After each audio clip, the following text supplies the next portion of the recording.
Commander Lisa Hayes stared at her monitor screen with wide eyes. The numbers made no sense. Her ship, the Earth Patrol vessel Phoenix, had been doing routine scans near the outer edge of human space when something impossible appeared on her sensors. "Ma'am, you need to see this," said Lieutenant Tim Carter from his station. His voice shook slightly. "The energy readings are off the charts." Lisa walked over to his console and looked at the data. A massive object was moving toward them from deep space. The computer said it was bigger than any ship in the current galactic fleet. But that was not the strangest part. The ship's design matched something from Earth's old database files. "Run the identification scan again," Lisa ordered. Tim's fingers moved quickly across his controls. After a few moments, he looked up with a pale face. "Commander, the computer says this is the UNS Defiance." "But that's impossible. That ship disappeared 300 years ago." Lisa felt her heart skip a beat. Every human knew the story of the Defiance. Captain Jake Morrison and his crew of 800 had vanished during the last great war between humans and the Zephyrian Empire. The ship had been humanity's greatest warship, but it was lost in a strange space event during the final battle. After that, humans had been forced to surrender. For 3 centuries, humans lived as second-class citizens in the galaxy. The alien races treated them like children who needed guidance. Earth was watched over by alien governors. Human colonies served the bigger empires. Most humans accepted this as the natural order of things. "Get me Admiral Parker on the emergency channel," Lisa said. The screen flickered and showed Admiral Kevin Parker sitting in his office on Earth. He was an older man with gray hair and tired eyes. Like most human leaders, he spent his days following orders from alien officials. "Commander Hayes, what's your status?" Parker asked. "Sir, we have a situation. A ship matching the UNS Defiance is approaching our position. The energy signatures are unlike anything I've seen." Parker frowned. "That's impossible, Commander. The Defiance was destroyed centuries ago. Check your equipment." "Sir, I've run 3 scans. The ship is real and it's heading straight for the inner systems."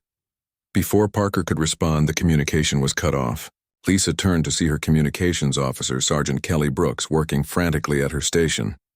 "Commander, something is jamming our signals," Kelly reported, "but it's not blocking them exactly.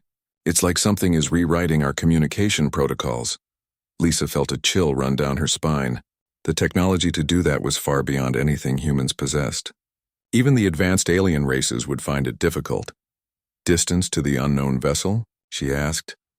2 million kilometers and closing fast," Tim answered. "At current speed, it will reach us in 30 minutes. Lisa made a decision that would change everything. "All hands, battle stations. Prepare for possible contact with unknown vessel." The Phoenix was not a warship. It was a small patrol craft with basic shields and light weapons. If the approaching ship was hostile, they would not last long. But Lisa had sworn an oath to protect human space even if it meant her life. 28 minutes later, the Defiance appeared on their main screen. Lisa gasped. The ship looked like the old pictures from history books, but different. The hull gleamed with a strange metal that seemed to shift and move like liquid. Lights pulsed along its surface in patterns that hurt to look at directly. It was beautiful and terrifying at the same time. "Commander, they're hailing us," Kelly announced. "Put them through." The screen changed to show a man in an old-style human uniform. He had short brown hair and calm blue eyes. Lisa recognized him from the history files. It was Captain Jake Morrison, looking exactly as he had 300 years ago. "This is Captain Morrison of the UNS Defiance," he said. His voice was steady and confident. "I am requesting permission to pass through this sector." Lisa struggled to find her voice. "Captain Morrison, this is Commander Hayes of the Earth Defense Corps." "Sir, according to our records, you've been missing for 3 centuries. Morrison smiled. But there was something different about him. His eyes seemed to hold knowledge that no human should possess. 3 centuries. That explains why your ship design is so primitive. Tell me, Commander, what is the current status of humanity in the galaxy?" Lisa felt embarrassed to answer. "Sir, humans are protected members of the Galactic Consortium. We serve under the guidance of our alien allies." Morrison's expression grew cold. "Allies or masters?" Before Lisa could answer, her sensors began screaming warnings. 3 alien patrol ships had just dropped out of hyperspace nearby. They were Zephyrian vessels, sleek and deadly. Their leader immediately sent a message. "Human vessel, withdraw immediately.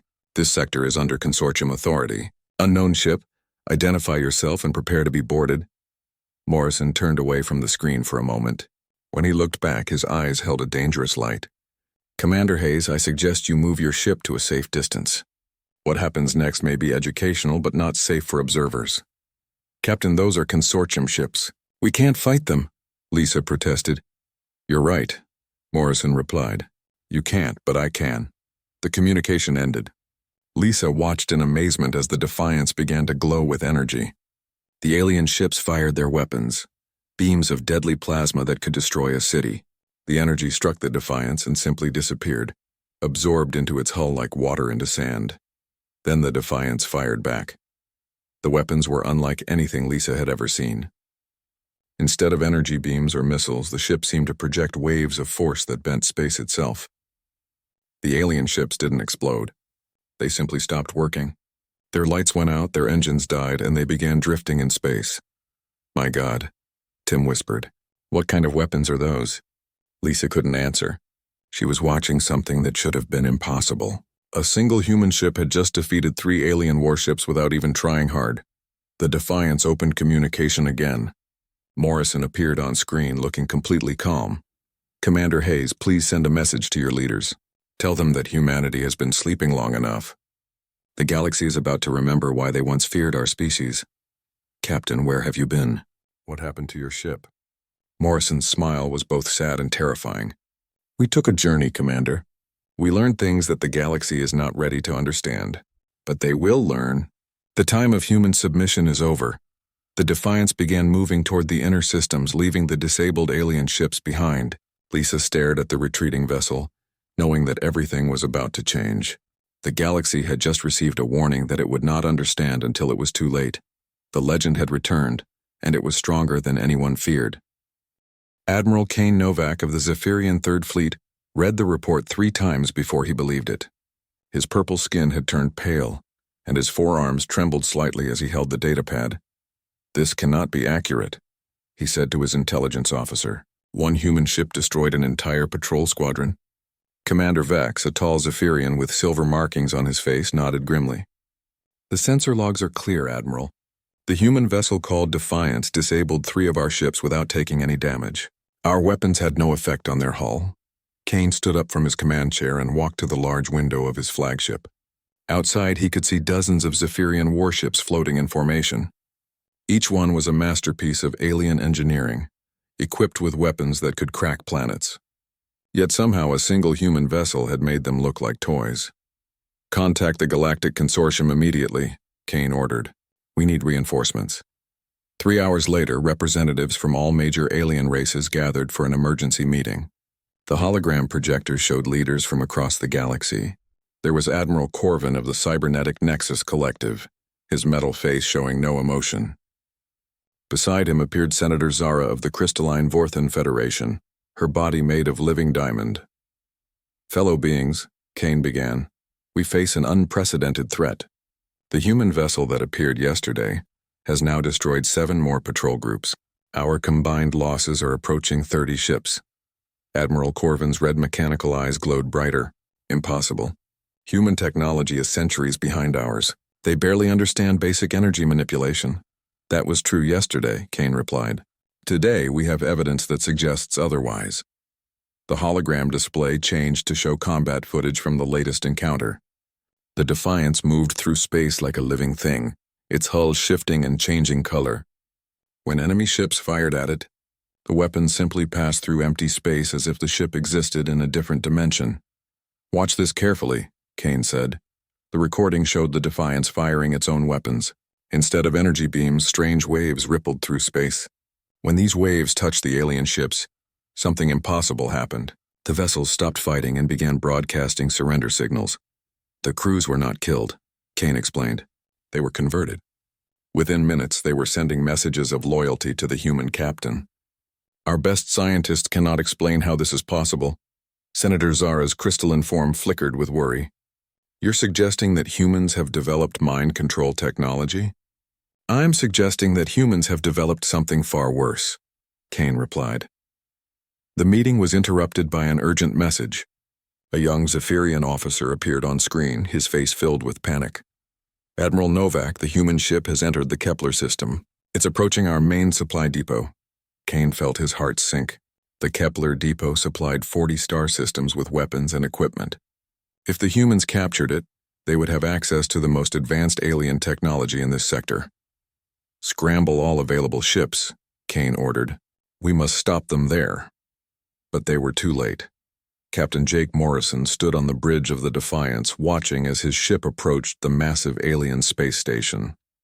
The structure was 20 kilometers long and filled with enough weapons to arm 100 fleets. Under normal circumstances, it would have been impossible for any single ship to capture. These were not normal circumstances. Danny, are you reading the station's defenses? Morrison asked his tactical officer. Lieutenant Danny Brooks looked up from his console with a grin. Like the rest of the crew, Danny had not aged a day during their 300-year journey. But there was something different about him now. His eyes held knowledge that went beyond human understanding. The station has 40,000 automated defense turrets, Captain, energy shields that could stop a moon, and enough firepower to destroy a small planet. Morrison nodded calmly. And how long will it take us to disable them? Based on our new capabilities, approximately 30 seconds. The alien commanders watching from distant ships could barely believe what they saw next. The Defiance approached the station without slowing down. The automated defenses opened fire with everything they had. Thousands of energy beams and missiles struck the human ship from every direction. Nothing happened. The Defiance continued moving forward as if the attacks were gentle rain. When it was close enough, the ship extended what looked like metal tentacles from its hull. These appendages touched the station's surface and began to glow. Within seconds, the entire station went dark. All weapons stopped firing. All shields collapsed. Then slowly the lights came back on, but they were different now. Instead of the harsh white light of alien technology, the station glowed with a warm blue color. Morrison opened a communication channel to the station's crew. This is Captain Morrison of the UNS Defiance. I am now in control of this facility.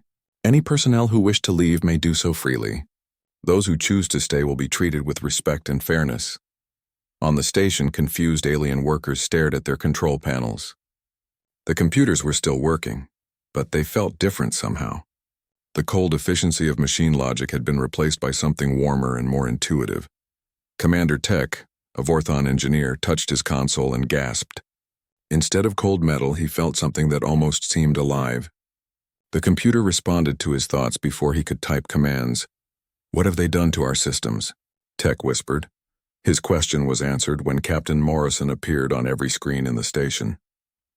The human looked exactly as he had centuries ago, but his presence seemed to fill the room with an energy that was both comforting and terrifying.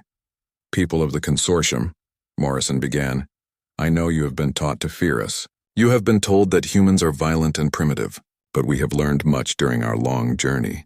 We have discovered that cooperation is stronger than domination.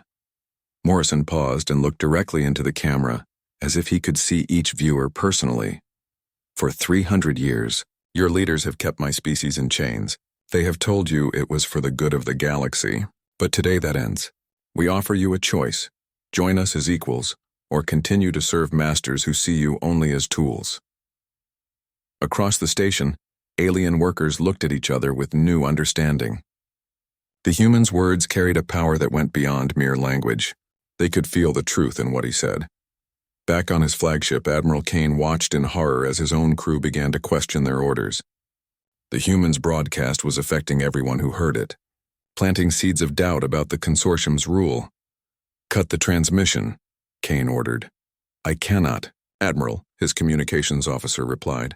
The signal is being transmitted on frequencies we cannot block. Kane realized with growing terror that they were not just fighting a ship. They were fighting an idea that could spread faster than any weapon.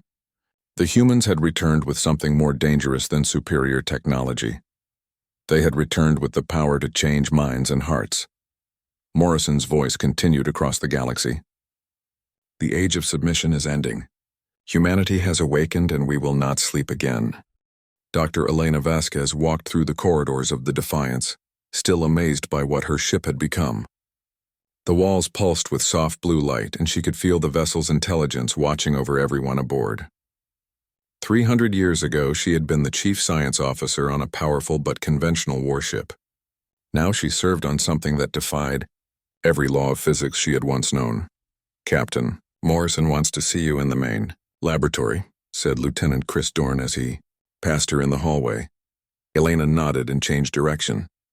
The laboratory was one of the most changed areas of the ship. Where once there had been simple computer terminals and basic equipment, now there were displays that showed the fundamental structure of reality itself. The room hummed with energy that made her skin tingle. Morrison was standing before a large holographic display that showed swirling patterns of light and color. To most people it would have looked like abstract art. To Elena it was a map of the dimensional spaces they had traveled through during their long exile. "You wanted to see me, Captain?" she asked. Morrison turned and smiled. His face was kind, but his eyes held depths that seemed infinite. "Elena, I think it's time we explain to the crew exactly what happened to us. They deserve to know why we're different now." Elena felt a mixture of excitement and fear. The truth of their journey was almost too incredible to believe, even for someone who had lived through it. "Are you sure they're ready?" she asked. "The galaxy is about to learn what we've become," Morrison replied. "Our own people should know first." An hour later, the entire crew gathered in the main assembly hall. 800 faces looked up at their captain with trust and curiosity. These people had followed Morrison into the unknown 3 centuries ago, and they would follow him anywhere now. "My friends," Morrison began, "you have all noticed changes in our ship and in ourselves. You have seen abilities that seem impossible. Today I will tell you where these gifts came from." He gestured to Elena, who stepped forward and activated a holographic display. Images appeared in the air above the crowd, showing the battle where they had first disappeared. 300 years ago, we were fighting the Zephyrians in the Omega sector, Elena explained. Our ship was damaged and falling into a spatial anomaly. We thought we were going to die. The display showed their ship being pulled into a swirling vortex of energy and light, but instead of being destroyed, we were transported to a place between dimensions, a realm where the normal rules of space and time don't apply. New images appeared, showing vast cities made of crystallized thought and beings of pure energy moving through impossible landscapes. We found the remains of an ancient civilization, Elena continued. They called themselves the Precursors, and they had once faced threats that make our current enemies look like children. They had learned to evolve beyond physical limitations. A crew member raised her hand. "Dr. Vasquez, are you saying we met aliens?" Elena shook her head. "No, Lieutenant Harris. We met something far more advanced than any alien race. We met beings who had transcended the need for physical bodies. They existed as pure consciousness, able to manipulate reality through will alone." Morrison stepped forward again. "The Precursors tested us for decades. They wanted to know if humanity was ready for their knowledge. They watched how we treated each other during our exile. They studied our capacity for growth and change." "What kind of tests?" asked Sergeant Mike Turner. "Survival," Morrison replied simply. "We faced challenges that pushed us beyond every limit.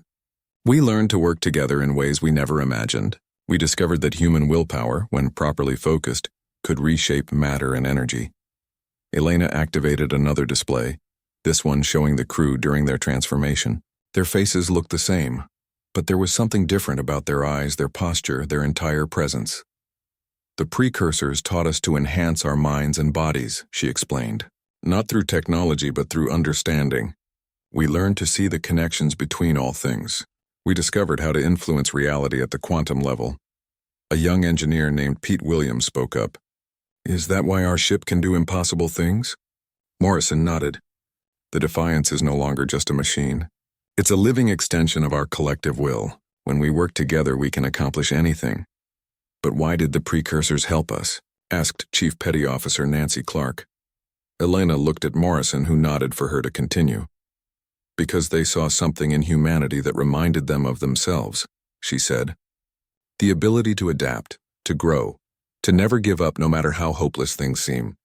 They believed that humans could become the next guardians of the galaxy." "Guardians against what?" several crew members asked at once. Morrison's expression grew serious. "The same force that destroyed the Precursors' original civilization. A power that consumes entire galaxies and turns them into empty void. It's still out there, moving slowly between star clusters, and it will reach our galaxy eventually." The crew fell silent as the implications sank in. "The aliens who rule us now don't know this threat exists," Morrison continued. They're too busy fighting each other and oppressing weaker species. When the true enemy arrives, they will be helpless. Elena brought up a final display showing their ship as it existed now, with energy patterns flowing through its hull like blood through veins. That's why we came back, she said. We need to unite the galaxy under human leadership, not through conquest, but through inspiration. We must show them that there's a better way to live and work together. Lieutenant Danny Brooks raised his hand. Captain, are we still human? Morrison smiled. We're more human than we've ever been, Danny. We've simply learned to use abilities that were always within us. Every human has the potential for what we've become. How do we teach others? Asked Communications Officer Kelly Brooks. The same way the precursors taught us, Morrison replied. Through example. Every person we help will become a teacher for others. Every system we liberate will spread the knowledge further. Elena watched the crew's faces as understanding dawned. They were no longer just soldiers or explorers. They were the seeds of humanity's transformation into something greater. The Galactic Consortium will try to stop us, Morrison warned. They've built their power on keeping others weak and divided.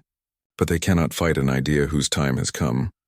As if summoned by his words, alarms began sounding throughout the ship. Lieutenant Brooks checked his tactical display and looked up with excitement. Captain, we have incoming ships. It looks like the entire consortium fleet is moving to intercept us. Morrison's smile was calm and confident. Then it's time to show them what humanity has learned. Elena, prepare the dimensional shift generators. Everyone else, remember what we've discussed. We're not just fighting for ourselves anymore. The crew dispersed to their stations with new purpose. They understood now that they were part of something larger than any single battle or war. They were the beginning of humanity's rise to become the galaxy's protectors. As the Defiance prepared for the largest space battle in galactic history, Elena felt a surge of pride and hope. The precursors had chosen well. Humanity was ready to take its place among the stars, not as conquerors, but as guardians of all life. The real war was about to begin. Supreme Admiral Corvin of the Nexus Collective stood before the largest holographic display ever constructed.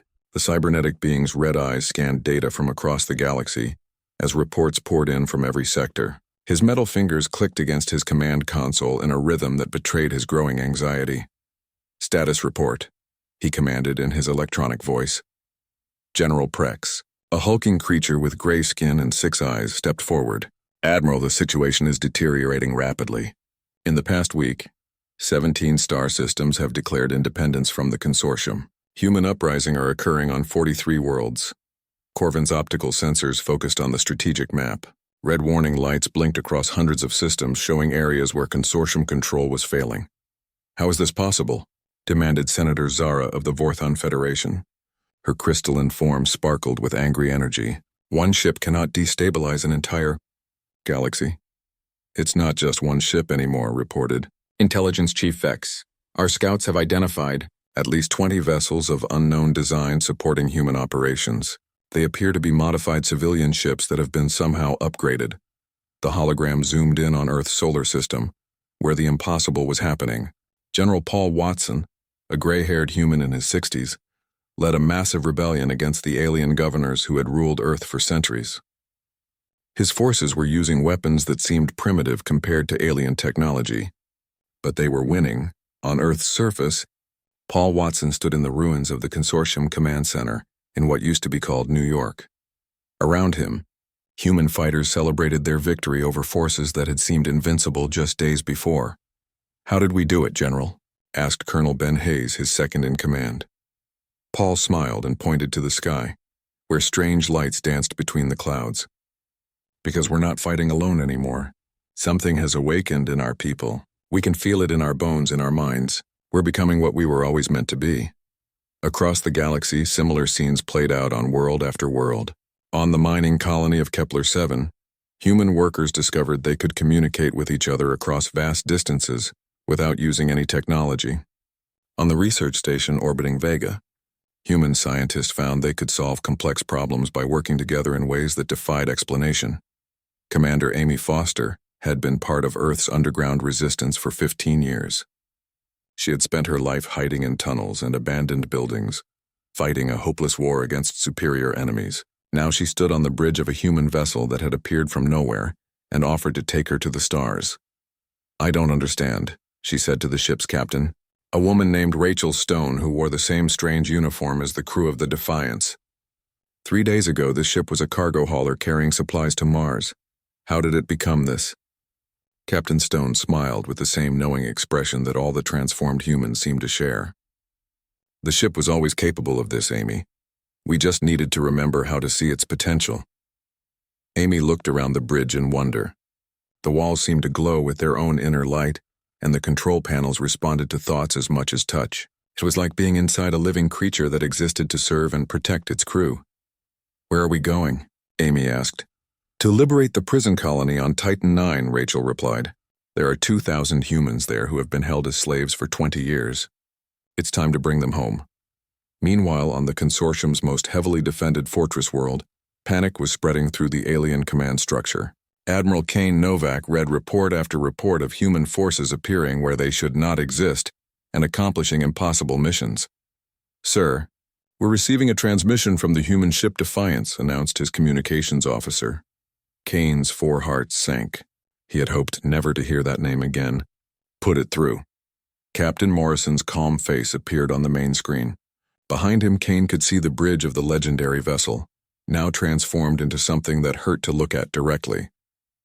Admiral Novak, Morrison said politely, I wanted to personally thank you for the prisoners you released from Titan IX. They're recovering well. Kane felt his blood turn cold. Titan IX was supposed to be impossible to reach. It was protected by minefields, defense platforms, and a fleet of patrol ships. That facility is secure. You could not have reached it. Morrison's smile was patient, like a teacher explaining something to a slow student. Admiral, you still think in terms of what is possible and impossible. We have moved beyond such limitations. The screen split to show images from Titan IX. The prison colony was empty. The guards were unharmed but confused, sitting around looking lost. The defensive fleet floated in space with their crews broadcasting messages of surrender. How? Kane whispered. We asked politely, Morrison replied. Most beings prefer cooperation to conflict when given the choice. Your people are not evil, Admiral. They're simply following orders from leaders who have forgotten what true strength looks like. Kane's tactical officer, a young Zephyrian named Nex, spoke up. Sir, our sensors show human ships appearing throughout this sector. They're not using any known form of faster-than-light travel. Morrison nodded as if he could hear the conversation. Space is not as solid as you believe, Admiral.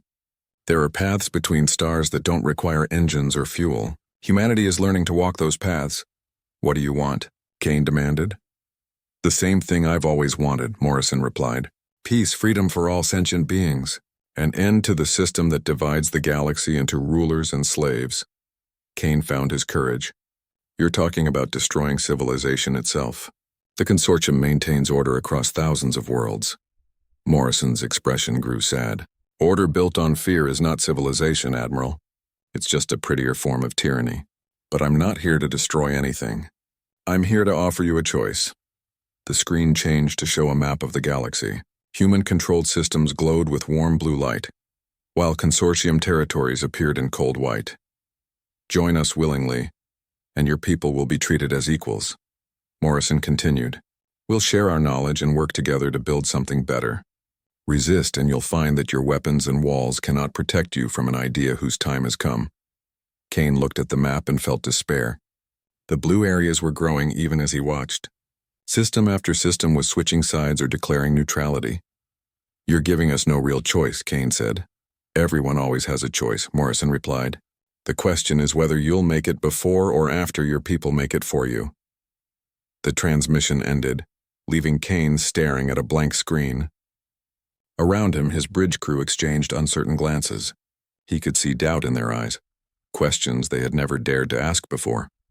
Sir, said his science officer, what if the humans are right? Kane turned to face her, a young Zephyrian named Tell who had always been completely loyal. What do you mean? What if we've been wrong about them? What if they really are trying to help? Tell looked around the bridge nervously. I've been monitoring the liberated systems. There's no oppression, no revenge. The humans are actually improving conditions for everyone. Kane felt his certainty crumbling. For his entire career, he had believed that strength came from dominance. The idea that cooperation could be more powerful than control was foreign and frightening. "Prepare the fleet for combat," he ordered. But even as he gave the command, Kane wondered if he was making the biggest mistake of his life. The humans had demonstrated abilities that seemed like magic. They moved through space as if distance meant nothing. They turned enemies into allies with words instead of weapons. How do you fight an enemy that refuses to be your enemy?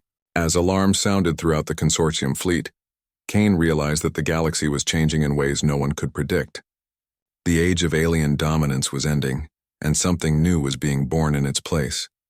The only question was whether the old order would die quietly or take the galaxy down with it. The heart of consortium space had never seen a battle like this one. Admiral Sarah Mitchell stood on the bridge of the human vessel Determination, watching as the largest fleet in galactic history prepared for what everyone knew would be the final confrontation. Sarah had been Captain Morrison's second-in-command 300 years ago. Unlike Morrison, she had not disappeared into the dimensional void. Instead, she had spent 3 centuries preparing for this moment, quietly building networks of human sympathizers and hidden bases throughout the galaxy. "Status report," she called to her crew. 200 human vessels in formation, reported Commander Jack Peters. The consortium fleet numbers over 3,000 ships, including their planet-killer weapons. Sarah nodded calmly. The numbers seemed impossible, but she had learned not to think in terms of conventional warfare. The humans were not here to win through superior firepower. They were here to prove that there was a better way.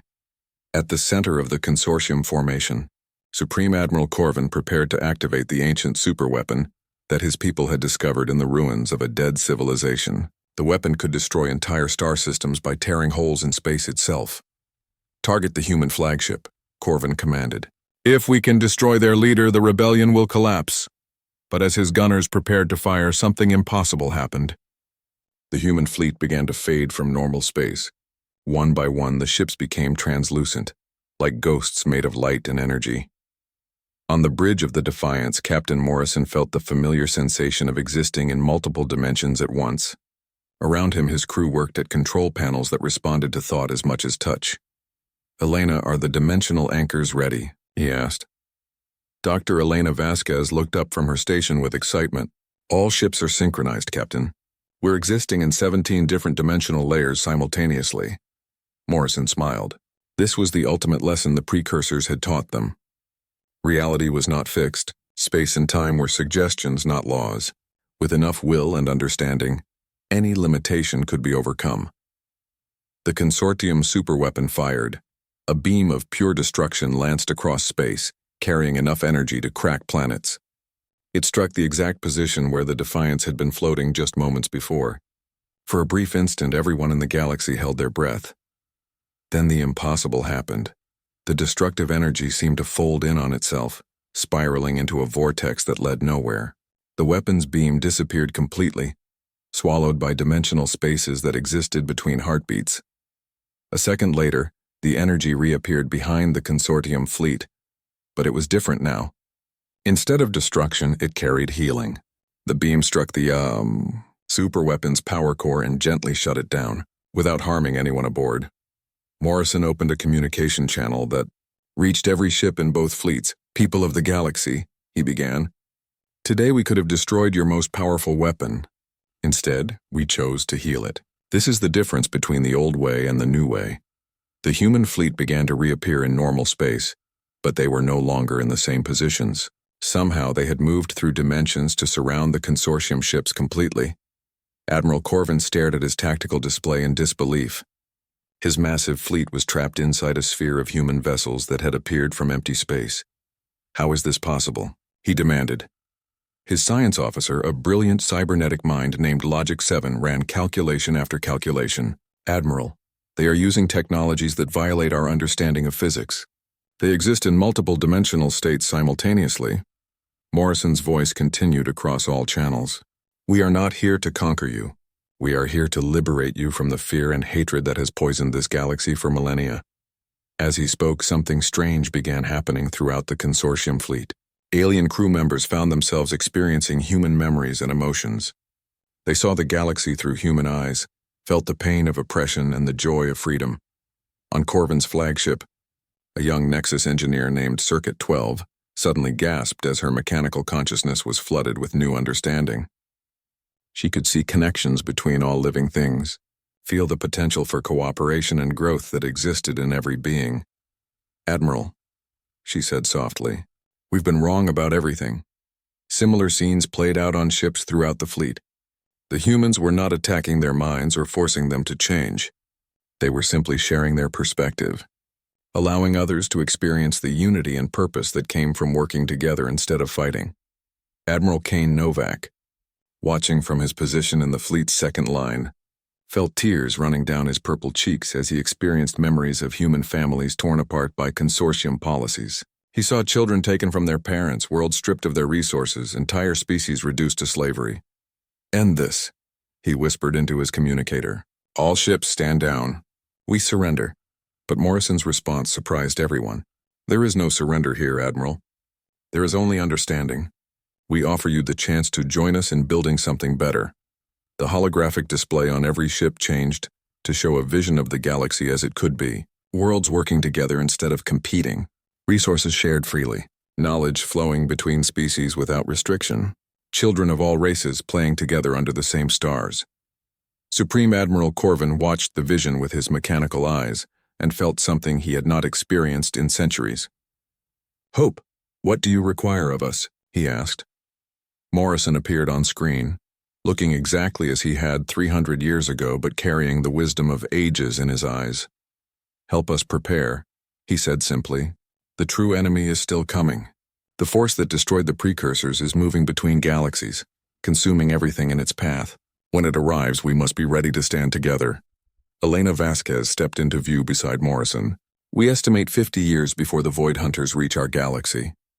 That gives us time to unite every species, every world under a common purpose."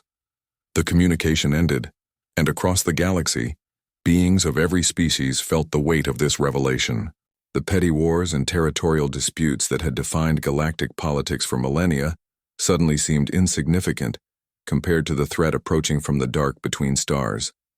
On Earth, General Paul Watson stood in the rebuilt capital city and watched as former alien oppressors worked alongside humans to construct new homes and schools.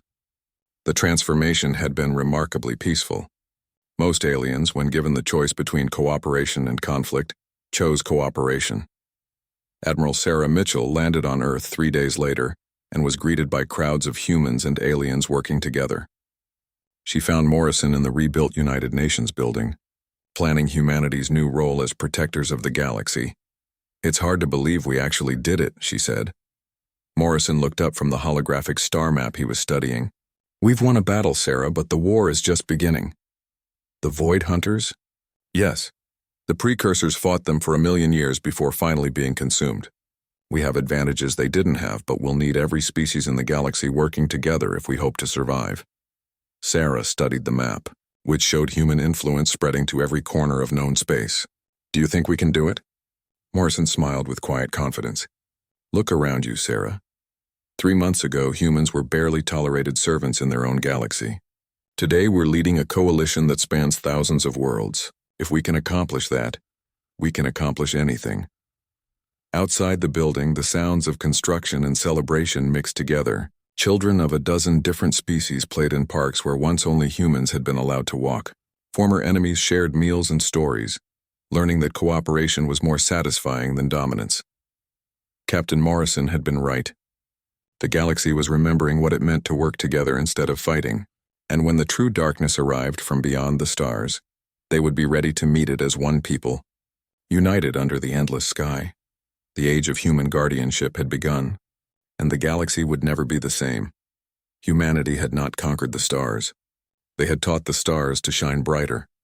The legend that had vanished for centuries had returned stronger than anyone feared, but it brought with it something the galaxy had never expected: hope for a future where all beings could live free among the infinite wonders of space.